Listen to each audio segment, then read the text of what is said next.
Hello, good afternoon. तो हम आज स्टार्ट करने वाले हैं ग्रेविटेशन। तो स्टार्ट करने से पहले आप क्लियर कर लीजिए, आपको ऑडियो और वीडियो क्लियर आ रहा है या नहीं आ रहा है। Hello, am I audible? Video clear है? हेलो। अच्छा ठीक है, सिंगल स्क्रीन नहीं आ रहे हैं।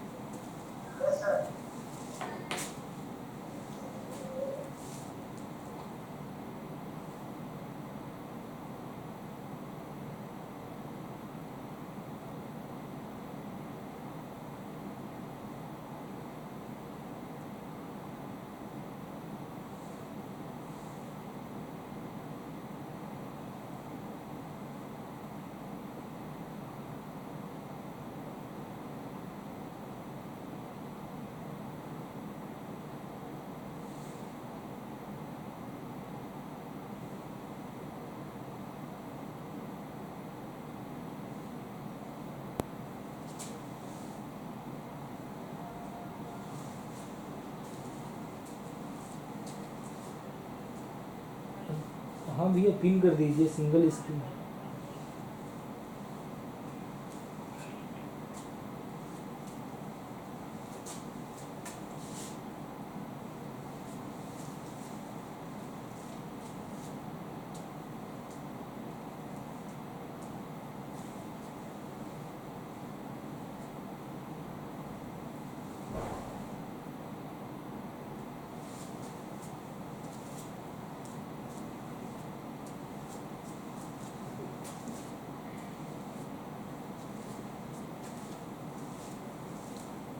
अभी बताएंगे, आपको सिंगल स्क्रीन दिखाई दे रही है? ओके, बताइएगा ऑन किया जा रहा है आपकी ओर से।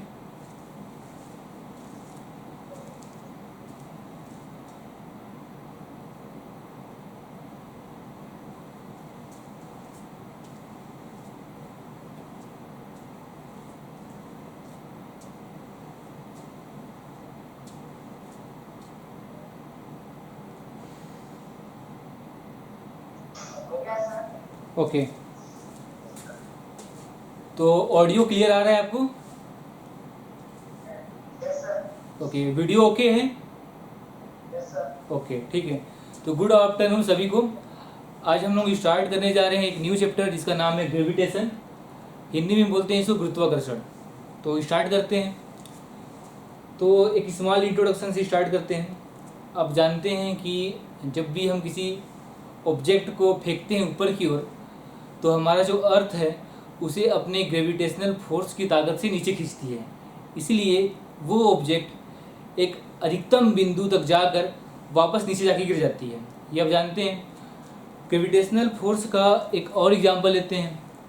आप जानते हैं कि हमारा जो सोलर सिस्टम है उसमें सभी प्लेनेट एक दूसरे के चारों ओर रिवॉल्व करते हैं, मतलब घूमते रहते हैं। जैसे जो हमारा अर्थ है वो सूर्य के चारों ओर चक्कर लगाता है। सिमिलरली जो मून है, चंद्रमा, वो भी हमारे प्लेनेट अर्थ के चारों ओर चक्कर लगाता है। तो इन सब का एक ही रीज़न है, ग्रेविटेशनल फोर्स। तो आइए चलते हैं, जानते हैं ग्रेविटेशनल फोर्स होता क्या है।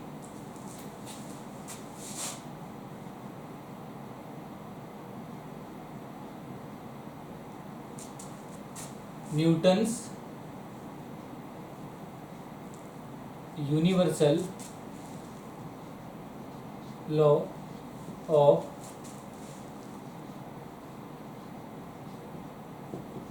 ग्रेविटेशन।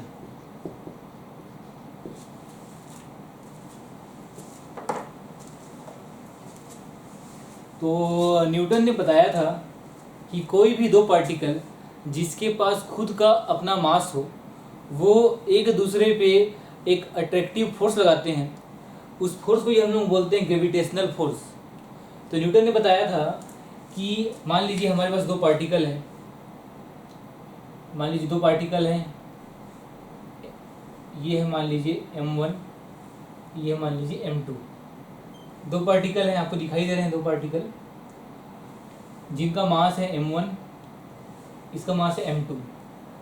अगर इन दोनों के बीच की दूरी हम r दूरी ले लें।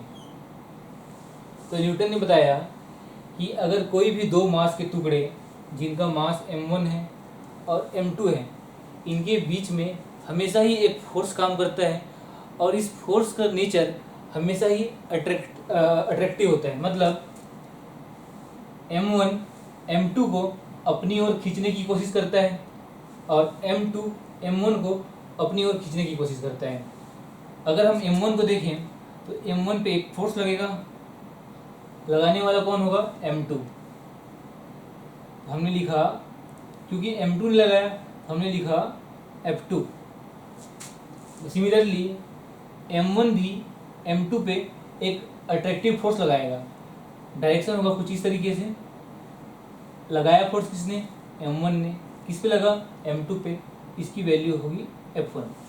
तो न्यूटन ने बताया कि ये दोनों ही फोर्स जो एक दूसरे पर लगा रहे हैं ये आपस में होंगे इक्वल, और जो इनकी वैल्यू है, मान लीजिए आप ले लेते हैं F। इस F को ही हम बोलते हैं ग्रेविटेशनल फोर्स।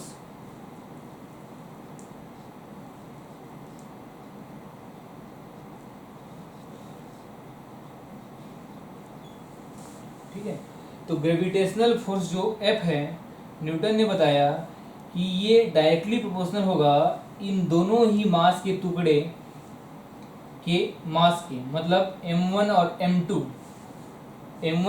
का अगर आप प्रोडक्ट निकाल लें, मतलब गुणा कर दें, तो जो वैल्यू आएगी वो उनके बीच लगने वाले फोर्स के डायरेक्टली प्रोपोर्शनल होगा। इसको नाम दिया इक्वेशन 1। मतलब मास के टुकड़े जितने ज़्यादा उसकी मास होगी, उनके बीच लगने वाला फोर्स भी उतना ही ज़्यादा होगा। अगर आप बड़ा मास का टुकड़ा लेते हैं तो फोर्स का जो मैग्नीट्यूड है, मतलब फोर्स है, वो बड़ा फोर्स लगेगा। छोटा मास लेते हैं तो फोर्स का जो वैल्यू है आपको कम मिलेगा, क्योंकि इन दोनों के बीच में रिलेशन है अनुपाती का, मतलब डायरेक्टली प्रोपोर्शनल है।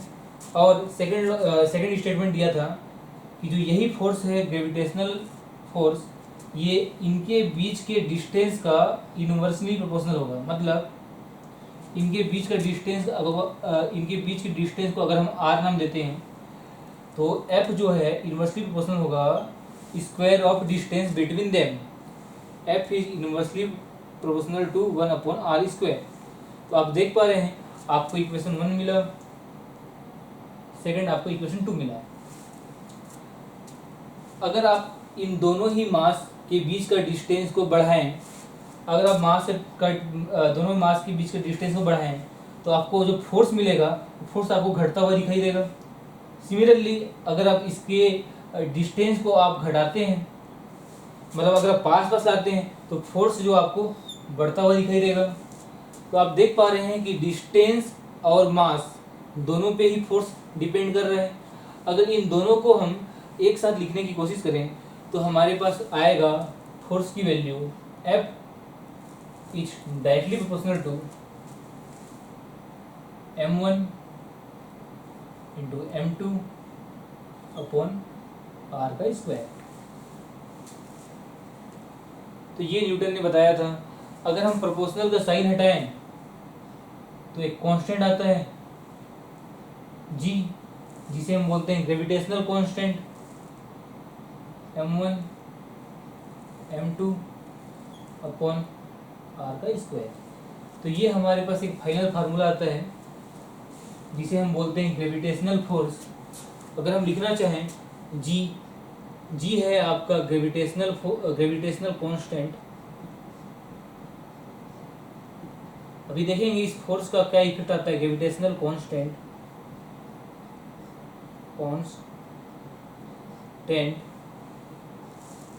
m1 एंड m2 हैं मास ऑफ रिस्पेक्टिव बॉडी। मतलब आप जिन दो बॉडी के बीच का आप एनालिसिस कर रहे हैं उनका ये अपना मास है। r है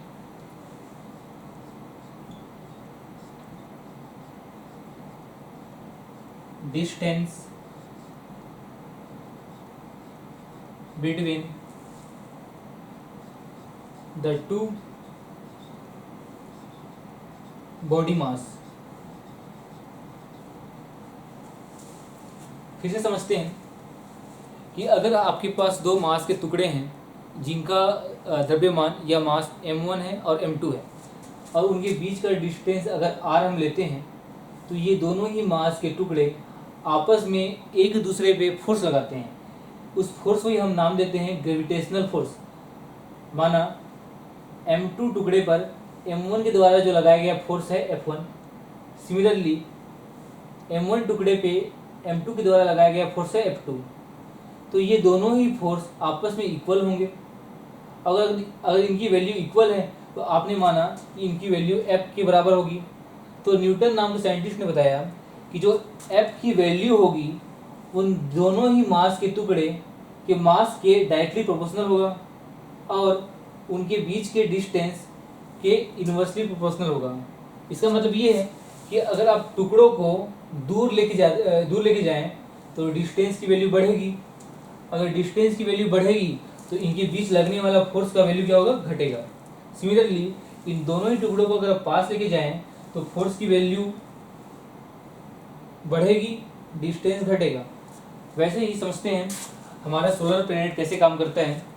तो ये इस फार्मूले में क्या होता है कि ग्रेविटेशनल फोर्स डायरेक्टली प्रोपोर्शनल हो गया m1 m2 के और इनवर्सली प्रोपोर्शनल हो गया डिस्टेंस बिटवीन देम। तो कंसीडर करते हैं ये हमारे पास, ये मान लीजिए हमारे पास सन है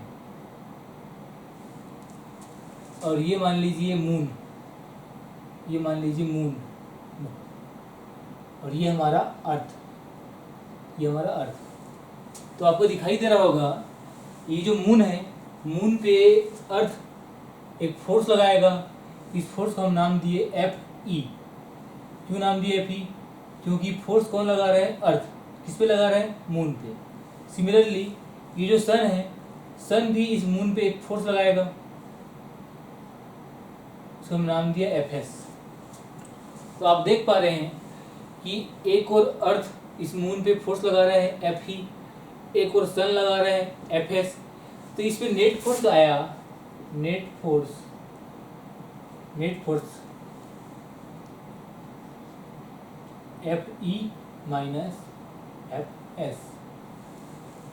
माइनस Fs।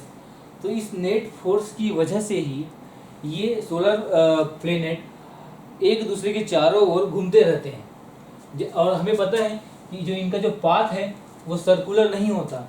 मतलब ये जैसे ही घूमते जाएंगे, आगे की ओर बढ़ते जाएंगे, ऐसे चारों ओर चक्कर लगाएंगे, तो इनके बीच का डिस्टेंस जो है, डिस्टेंस भी होता है, चेंज होता है। अगर डिस्टेंस चेंज होगा तो इनके बीच लगने वाला फोर्स भी चेंज होगा, Fs भी चेंज होगा, Fe भी चेंज होगा, तो नेट फोर्स भी चेंज होगा। तो उस नेट फोर्स के ही इफेक्ट से ये चारों ओर चक्कर लगाते हैं एक दूसरे के। और भी प्लेनेट हैं यहाँ पे, अर्थ के बगल में आपके प्लेनेट होंगे, तो सभी प्लेनेट एक दूसरे पे ग्रेविटेशनल फोर्स लगाते हैं, जिसकी वजह से ये आपस में अट्रैक्टिव फोर्स फील करते हैं। तो हम इसके बारे में कुछ पॉइंट लिखते हैं, 2-3 पॉइंट लिखते हैं ग्रेविटेशनल फोर्स के बारे में। इतना आप लिख लेंगे।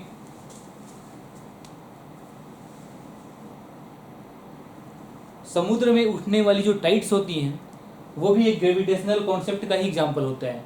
जो मून होता है वो समुद्र के जो पानी होता है उसको अपनी ओर खींचने की कोशिश करता है, क्योंकि मून का एक मास है और जो अर्थ है उसका भी एक मास है। जो पानी को अपनी ओर खींचने की कोशिश करता है तो वो उठता है।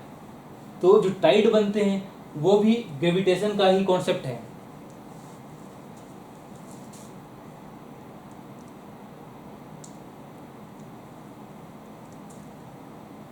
तो आपने देखा कि जो ग्रेविटेशन हर उस ऑब्जेक्ट पे लगेगा जिसका एक अपना मास होगा, और लगाने वाला कौन होगा, सेकंड मास। जितनी मास की वैल्यू बड़ी होगी उतना ही ग्रेविटेशनल फोर्स भी बड़ा होगा।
तो बढ़ते हैं आगे की ओर।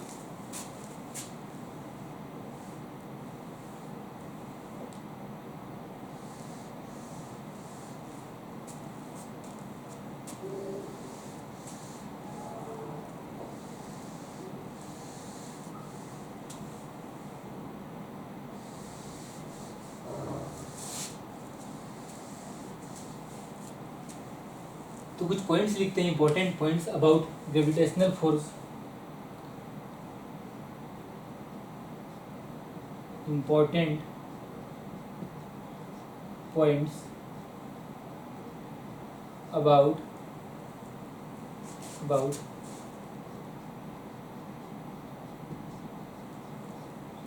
Gravitational force F.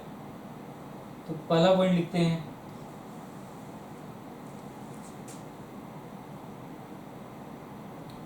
It is always attractive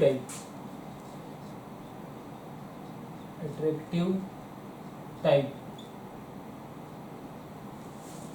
मतलब इस फोर्स जो है दो तरीके से लग सकता है, या तो उसका नेचर अट्रैक्टिव टाइप हो या तो रिपल्सिव टाइप हो। हिंदी में बोलेंगे या तो उसका नेचर आकर्षित के जैसा हो या तो प्रतिकर्षण के जैसा हो। तो ये जो ग्रेविटेशनल फोर्स होता है इसका नेचर हमेशा ही अट्रैक्टिव टाइप होता है। हमने भी डायग्राम बनाया था, देखा कि एक मास दूसरे को अपनी ओर खींचने की कोशिश कर रहा है, सेम ऐसा ही। इसीलिए आप किसी गेंद को जब आप ऊपर की ओर फेंकते हैं तो अर्थ गेंद को अपनी ओर खींचने की कोशिश करता है, इस वजह से वो गेंद वापस ज़मीन पर आके गिरती है। तो पहला पॉइंट हुआ it is always attractive type. Second point, it is independent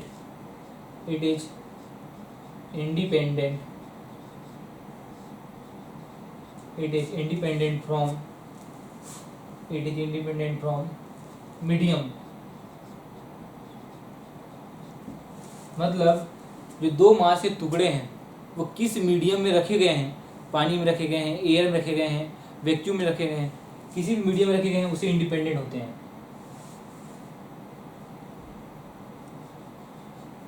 third point,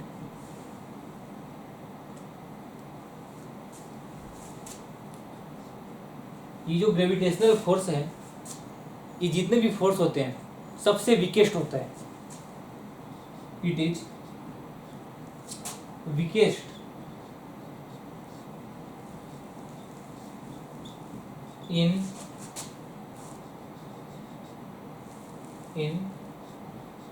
all the forces. तो 3 पॉइंट हमने लिखा ग्रेविटेशनल फोर्स के बारे में कि इसका नेचर हमेशा ही अट्रैक्टिव टाइप होता है। दूसरा, ये मीडियम से इंडिपेंडेंट होता है, मतलब मीडियम पे डिपेंड नहीं करता। आप एयर में लेके दो पार्टिकल को रखें या पानी में रखें या किसी और मीडियम में रखें, जो फोर्स है इस पर डिपेंड नहीं करता कि मीडियम की पार्टिकल कहाँ रखे गए हैं। Third, it is weakest in all the forces. हमारे पास कई टाइप के फोर्स होते हैं, उन सभी फोर्स में सबसे वीकेस्ट होता है ग्रेविटेशनल फोर्स।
एक क्वेश्चन करते हैं,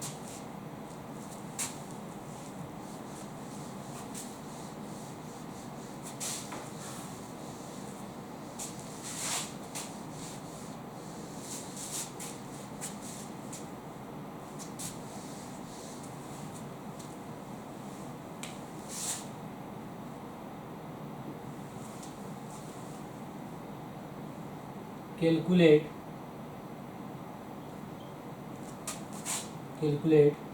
the force of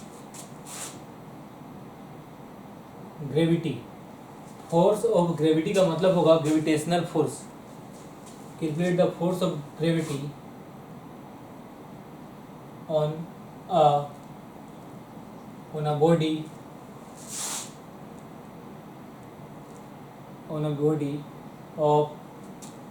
body of 100 kilogram on the surface of अर्थ। तो एक बॉडी है, एक मास का टुकड़ा है जो कि अर्थ की सरफेस पर रखा हुआ है। हमें बताना है कि उस पर कितना फोर्स लग रहा होगा। तो देखते हैं कितना फोर्स लग रहा होगा। इसमें कुछ आपको डेटा दी गई हैं, उन डेटा की वैल्यू को मैं लिख देता हूँ।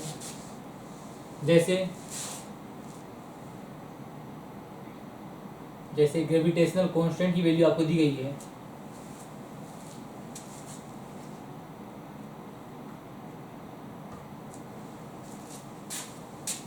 6.67 into 10 to the power minus 11। Similarly,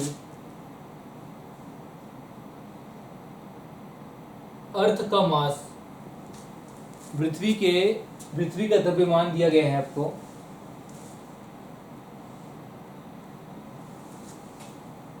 5.98 into 10 to the power 24 kilogram. और आपको दिया गया है radius of earth R E का मतलब रेडियस ऑफ अर्थ। आपको रेडियस ऑफ अर्थ दिया गया है आपको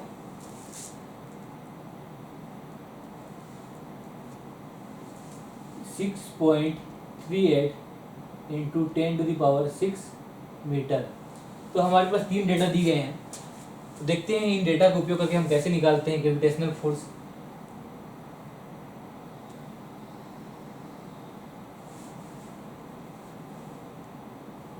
ये मान लीजिए हमारा अर्थ है और इस अर्थ पे एक टुकड़ा रखा गया है जिसका वेट है 100 किलोग्राम।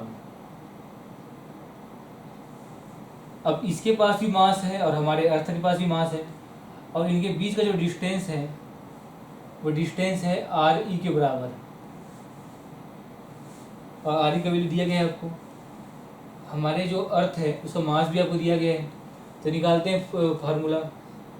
F इक्वल टू होता है G m1 m2 upon distance का स्क्वायर। तो G की वैल्यू हमने लिखा है 6.67 into 10 to the power minus 11 into mass m1 की वैल्यू है। m1 आप मानते हैं इस बॉडी को, इस बॉडी का मास है 100 किलोग्राम को लिखने की ज़रूरत नहीं है। आप इस फार्मूले में जितने भी पैरामीटर हैं, जितने भी वैल्यूज हैं, सबको एसआई यूनिट में लिखेंगे। मास का एसआई यूनिट होता है किलोग्राम। तो आप मास को आप किलोग्राम में लिखेंगे 100 किलोग्राम इंटू m2। अर्थ का मास हमने लिया है 5.98 इंटू 10 की power 24 upon distance between them. इनके और इसके बीच में डिस्टेंस है आपका आर ई के बराबर और आर ई की वैल्यू है 6.38 इंटू 10 टू द पावर 6 का होल स्क्वायर। अगर हम इसको सॉल्व करने की कोशिश करें तो हमारे पास वैल्यू आएगा 6.67 इंटू 5.98 इंटू 10 की पावर 24 और ये 100 को आप लिख सकते हैं 10 का स्क्वायर। 24 और 2 हो जाएगा 26 में 11 अगर माइनस करें तो आपको मिलेगा 10 की पावर 15 अपॉन 6.38 का स्क्वायर करेंगे आप, 6.38 का स्क्वायर करेंगे इंटू 10 की पावर 6 का स्क्वायर करेंगे तो आप बनेगा 10 की पावर 12। इसको आगे सॉल्व करेंगे हम तो वैल्यू आएगी, निकल के आएगी 6.67 इंटू 5.98 अपॉन 6.38 इंटू 6.38 लिख सकते हैं। और 10 की पावर को आप लिख सकते हैं 10 की पावर 15 ऊपर है, 10 की पावर 12 नीचे है, तो हम इसको लिख सकते हैं 10 की पावर 3।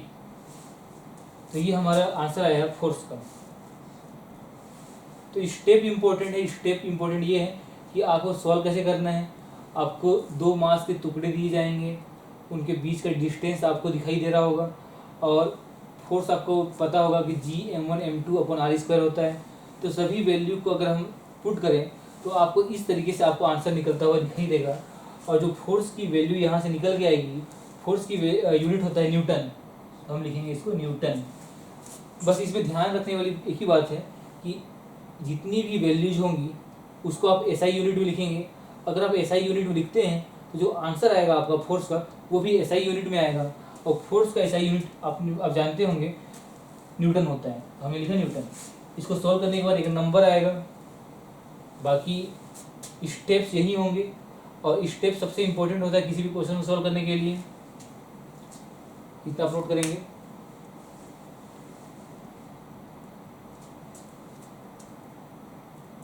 इसको अगर हम सॉल्व करने की कोशिश करें तो हमारे पास आंसर आएगा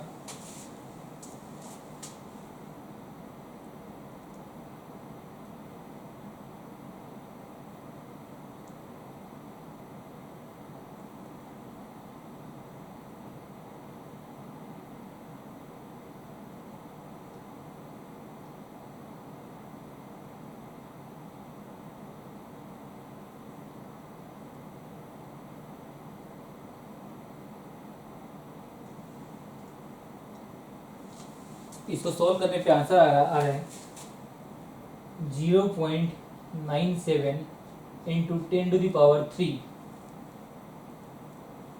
अगर हम इसको और आगे सॉल्व करेंगे तो आंसर लगभग आएगा, इसका आंसर 97 न्यूटन, ऐसा कुछ लगभग अप्रोक्सीमेटली इतना आंसर आएगा अगर हम इस कैलकुलेशन को सॉल्व करें तो।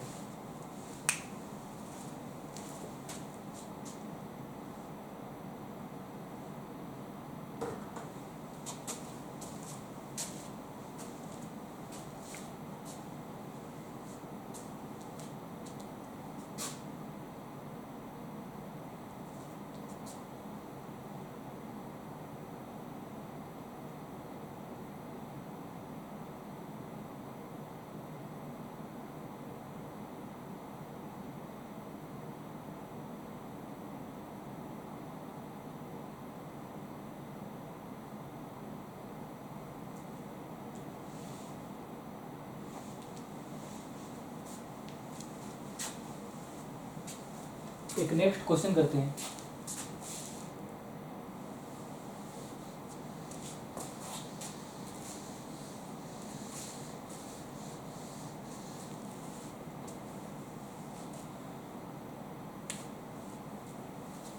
मान लीजिए हमारे पास दो फिर से मास के टुकड़े हैं।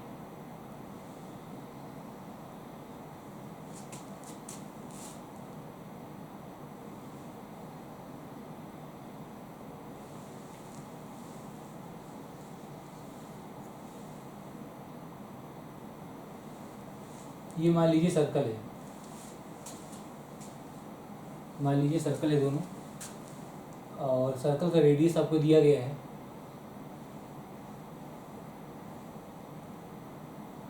r के बराबर, इसका भी r के बराबर, और इनका मास नहीं दिया गया है आपको, ये दिया गया है सॉलिड है, ये भी सॉलिड है।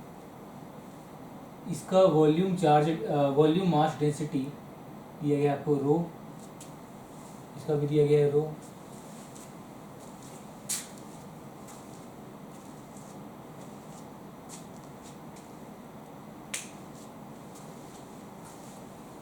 और आपको पूछा जा रहा है कि अगर इनके बीच लगने वाला जो फोर्स है जिसको हम बोलते हैं ग्रेविटेशनल फोर्स,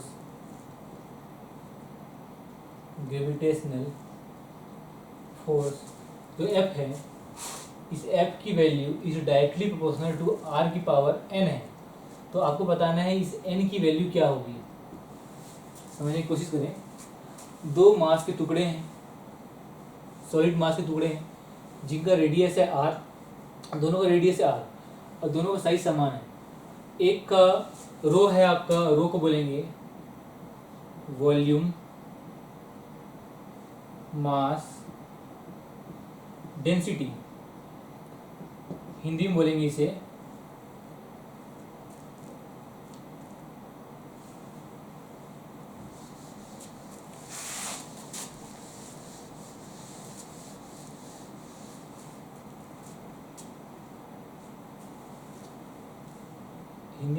आयतनी द्रव्यमान घनत्व। ठीक है, तो आपको क्वेश्चन में दिया गया है कि दो मास के टुकड़े हैं, उनका मास नहीं दिया गया है आपको, और लिखा है कि ये दोनों स्फेयर हैं। क्या है? गोले। स्फेयर मीन्स गोले हैं, ये गोला, दोनों ही गोले हैं। आपको दिया गया है दो अगर स्फेयर इस तरीके से रखे जाएं तो उनके बीच लगने वाला फोर्स है, अगर वो r के प्रोपोर्शनल है और r की पावर n दिया गया है तो n की वैल्यू क्या होगी।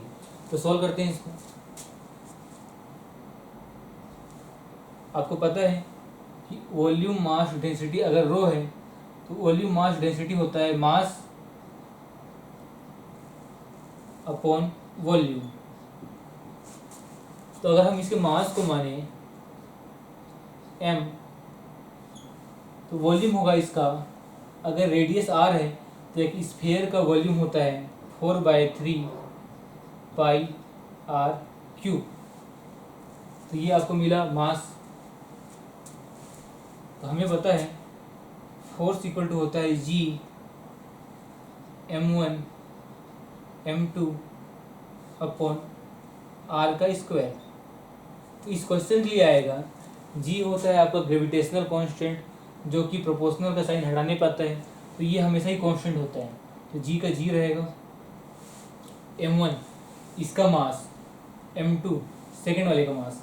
तो मास को हम क्या लिख सकते हैं यहाँ से हम लिख सकते हैं mass equal to rho into 4/3 pi r cube. दोनों का अगर रेडियस सेम है, दोनों का अगर मास डेंसिटी सेम है, तो रो सेम है, रेडियस सेम है, तो जो मास आएगा m1 और m2 का वो इक्वल होगा।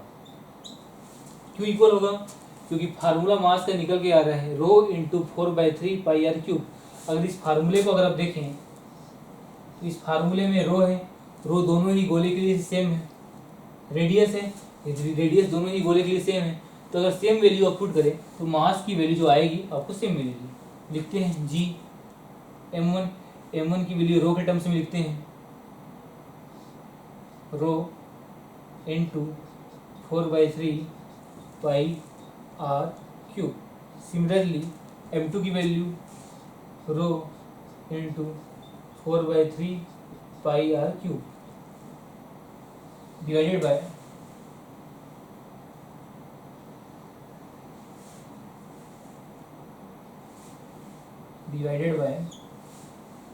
r का स्क्वायर। तो इन दोनों ही गोलों के बीच डिस्टेंस आपको लिखना है। तो आपको दिखाई दे रहा है कि ये दोनों ही गोले आपस में जुड़े हुए हैं। तो आपको डिस्टेंस अगर लिखना है तो डिस्टेंस आप लिखेंगे सेंटर से सेंटर के बीच का डिस्टेंस। तो अगर सेंटर से सेंटर से बीच का डिस्टेंस देखें तो ये गोला है तो ये रेडियस r होगा, ये भी r होगा। तो डिस्टेंस आपको दिखाई देगा सेंटर से सेंटर 2r। तो आप लिखेंगे 2r का स्क्वायर। अब इसको आगे अगर हम सोल्व करें तो आपको मिलेगा G रो का स्क्वायर 4/3 पाई r क्यूब। आपको मिलेगा G इंटू रो इंटू 4/3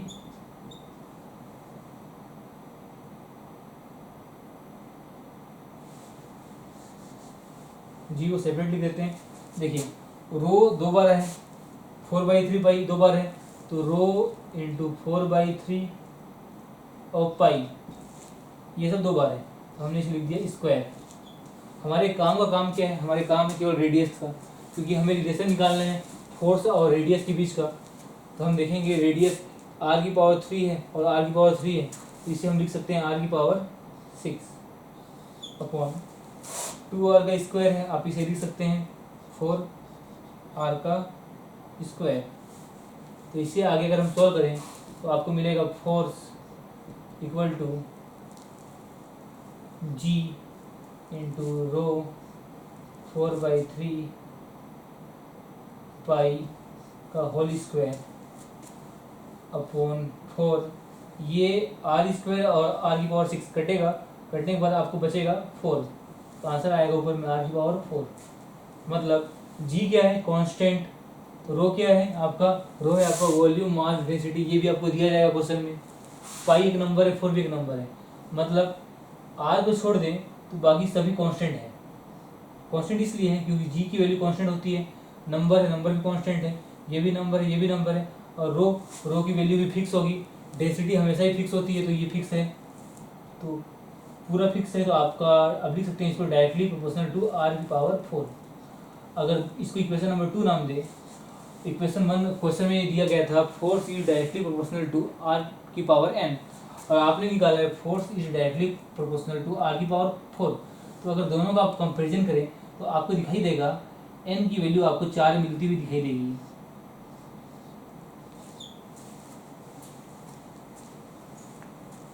यहाँ पे किसी को डाउट है तो पूछ सकते हैं।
तो हम एक नेक्स्ट क्वेश्चन की ओर आगे बढ़ते हैं।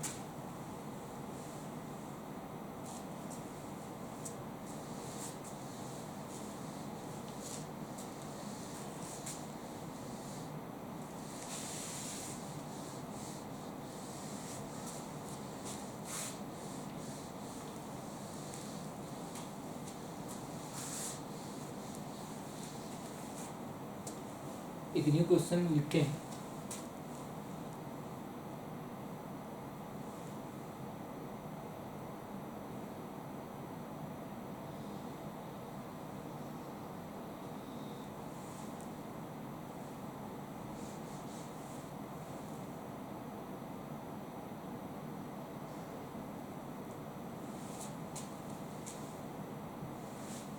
ये मान लीजिए फिर से एक सर्कल है,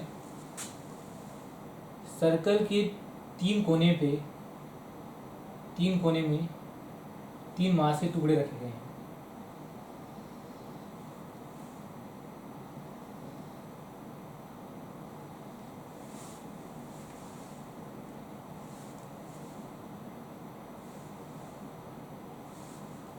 ये मान लीजिए सर्कल है,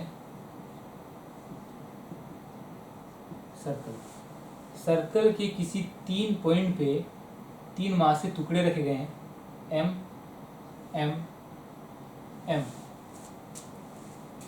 और क्वेश्चन में दिया गया है कि इनके जो बीच का जो डिस्टेंस है वो है आर आर आर आर, और क्वेश्चन में लिखा गया है कि ये तीनों मास के टुकड़े इस प्रकार रखे गए हैं कि ये सर्कुलर मोशन करते हैं। मतलब अगर आप इसको एक सिस्टम मान ले ट्रायंगल को, तो ये ट्रायंगल आपको घूमता हुआ दिखाई देगा, ट्रायंगल आपको घूमता हुआ दिखाई देगा, मतलब सर्कल पे ये सर्कुलर मोशन करते हुए दिखाई देंगे, ऐसे घूमते हुए इस सिस्टम में घूमता हुआ दिखाई देगा। तो क्वेश्चन लिखते हैं, if 3 masses are moving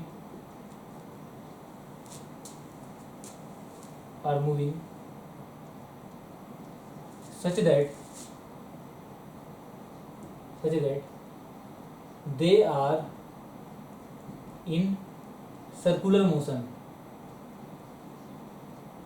in circular motion, आपने सर्कुलर मोशन पढ़ा हुआ है। तो ये जो 3 मास के टुकड़े हैं, अगर ये कुछ इस तरीके से रखे गए हैं कि इनके बीच का डिस्टेंस फिक्स है, और दिया गया है कि ये आपस में एक दूसरे पे ग्रेविटेशनल फोर्स लगाएंगे। क्यों?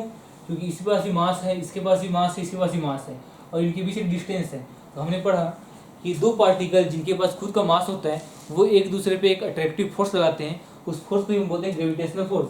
तो ये आपस में एक फोर्स इस तरीके से लगाएंगे कि ये आपस में एक सर्कुलर मोशन करेंगे, मतलब ये आपको घूमता हुआ दिखाई देगा। अभी हम ऐसा है, ये ऐसा घूमेगा, सर्कुलर मोशन।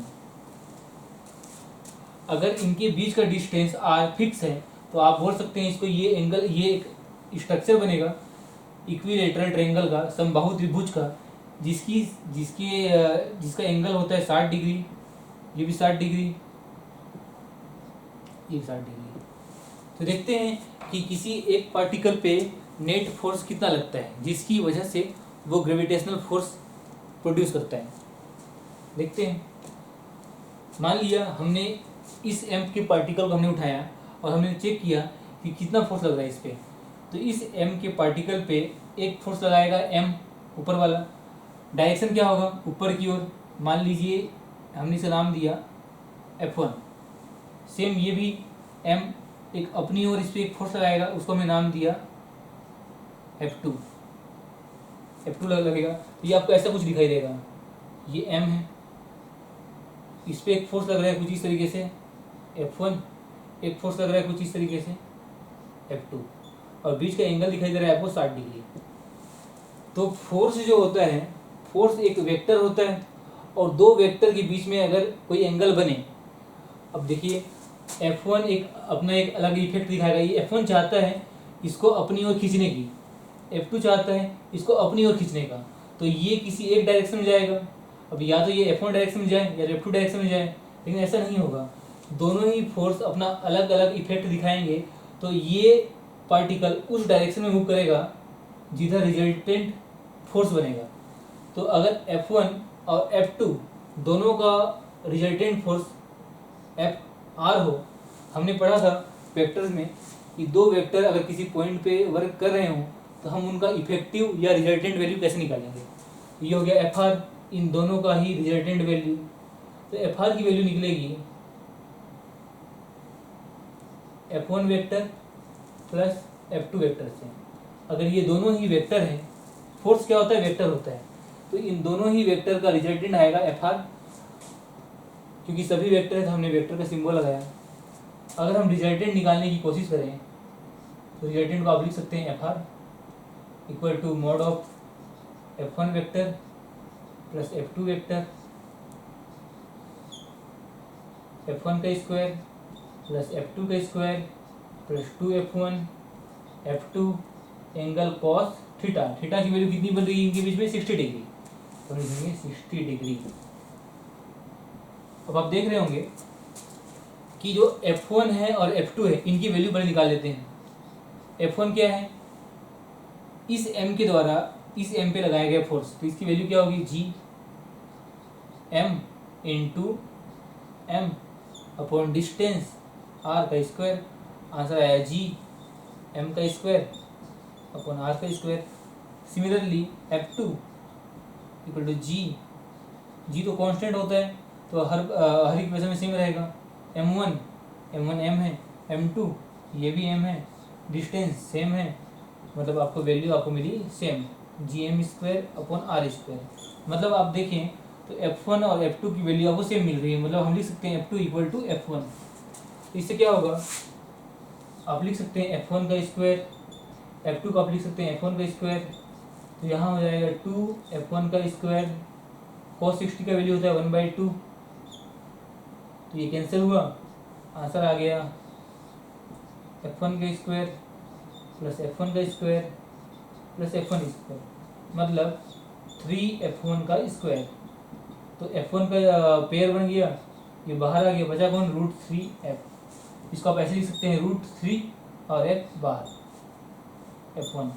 ये क्या है, नेट फोर्स है, नेट फोर्स या रिजल्टेंट फोर्स, इसको आप नेट फोर्स भी बोल सकते हैं। नेट फोर्स मतलब दो फोर्स अगर किसी एक पॉइंट पे वर्क कर रहे हो तो दोनों का ही अगर इफेक्टिव वैल्यू आप एक साथ निकालना चाहते हैं तो निकलेगा रिजल्टेंट से, या इसको बोलेंगे नेट फोर्स से। तो नेट फोर्स आ गया √3 टाइम्स ऑफ F1। देखते हैं आगे, √3 टाइम्स ऑफ F1 की वैल्यू कितनी निकल के आएगी, F net equal to √3 F1 की वैल्यू है √3, F1 की वैल्यू हमने निकाला है G M square upon R square. तो ये आपका आ गया नेट फोर्स, जिसकी वजह, नेट फोर्स किसी एक पार्टिकल पे, किसी एक पार्टिकल, हमने किस पार्टिकल को कंसिडर किया है, एम, इस पे, तो इस पे एक नेट फोर्स लग रहा होगा, डायरेक्शन होगा उसका सेंटर की ओर, ये सेंटर की ओर, ये है नेट फोर्स। इस नेट फोर्स की वजह से ही ये पार्टिकल आपस में सर्कुलर मोशन करते हुए दिखाई देंगे आपको।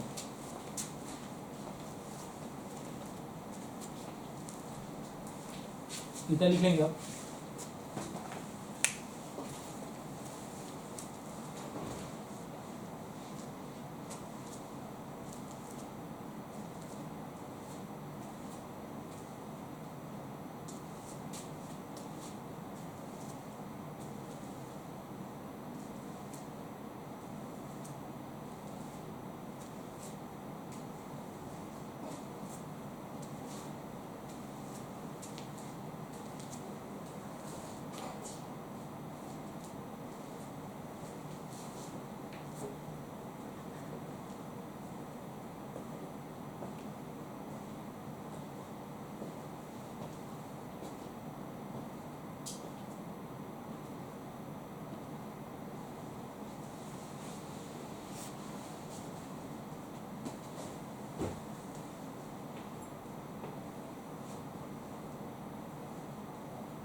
तो आगे बढ़ते हैं हम।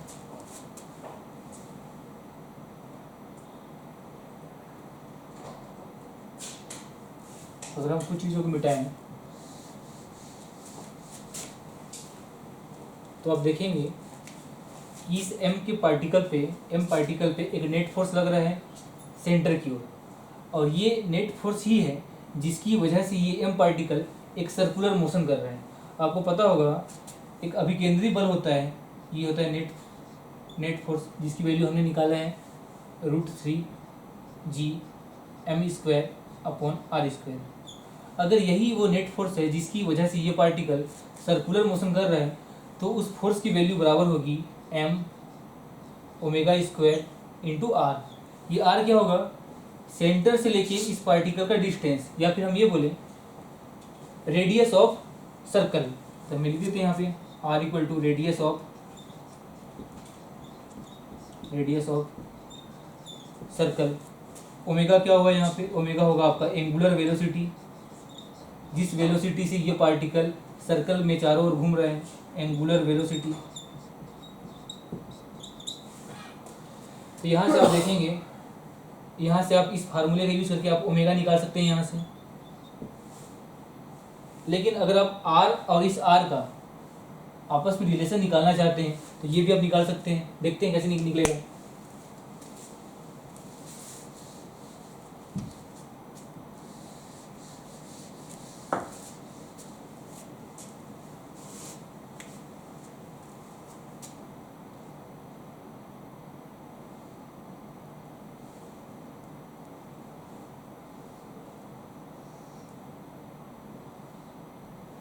मान लीजिए आपको दिया गया है, ये दिया गया है ट्रायंगल आर आर आर।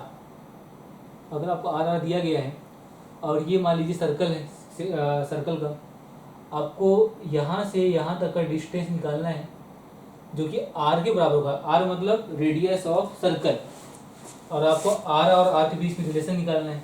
तो हमने बनाया है इस भुजा और इस भुजा के बीच में जो कोण बनने वाला है वो है 60 डिग्री, आपको दिखाई दे रहा होगा। तो इसके और इसके बीच में एंगल कितना बनेगा? 30 डिग्री। 30 डिग्री।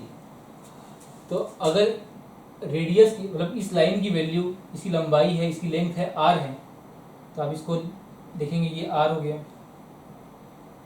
ये हो गया 30 डिग्री, और इसकी लंबाई है आपको मिल रही है, इसकी लंबाई मिल रही है आपको r/2, क्योंकि ये आर का यहाँ से लेकर यहाँ तक का लेंथ है आर, तो यहाँ से लेकर मिडिल पॉइंट का लेंथ होगा r/2। तो आपको पता होगा जब भी एक ऐसा स्ट्रक्चर बनता है और आपको हाइपोटेनस की वैल्यू r पता हो, हॉरिजॉन्टल के साथ एक एंगल पता हो थीटा, तो हम लिखते हैं r cos 30 degree, r cos 30, और ये जो वैल्यू देगी वो किसकी वैल्यू देगी? इस हॉरिजॉन्टल लेंथ की। हॉरिजॉन्टल लेंथ की वैल्यू कितनी है? r/2। तो r cos 30 की वैल्यू होगी आपका √3/2 r/2। यहाँ से r 2 और 2 कैंसिल हो जाएगा और r की वैल्यू आपको मिल जाएगी r/√3। तो इस तरीके से आपने देखा कि आप इस r को r के फॉर्म में भी लिख सकते हैं, मतलब m ओमेगा स्क्वायर, r की वैल्यू आप लिख सकते हैं r/√3। इससे क्या होगा कि m है, m कैंसिल आउट हो जाएगा, g कांस्टेंट है, ओमेगा है, r है, तो यहाँ से आपको सॉल्व करने पे आपको ओमेगा की वैल्यू मिल जाएगी।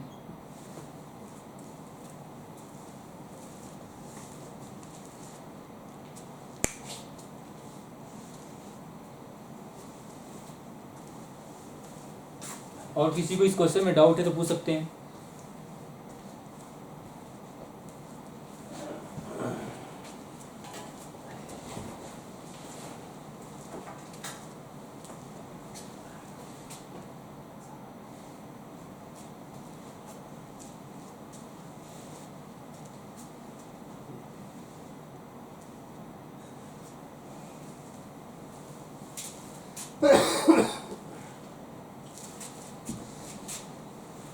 अगर हम यहाँ से ओमेगा की वैल्यू निकालने की कोशिश करें तो आएगा आपका √3gm² /r² m omega square into r/√3।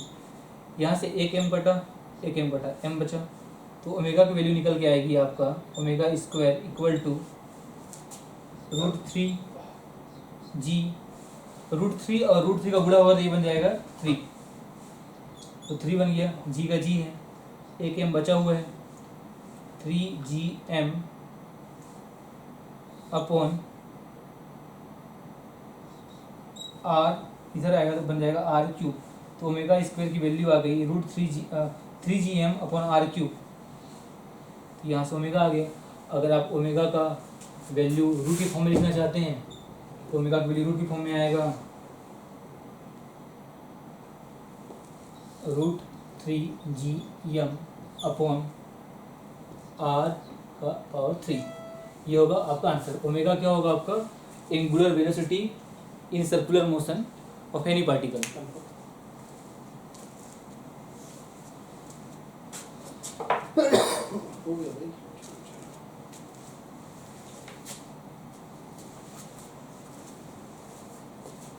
ठीक है, हम इसके आगे का जो है हम लोग नेक्स्ट क्लास में पढ़ेंगे। Okay, thank you.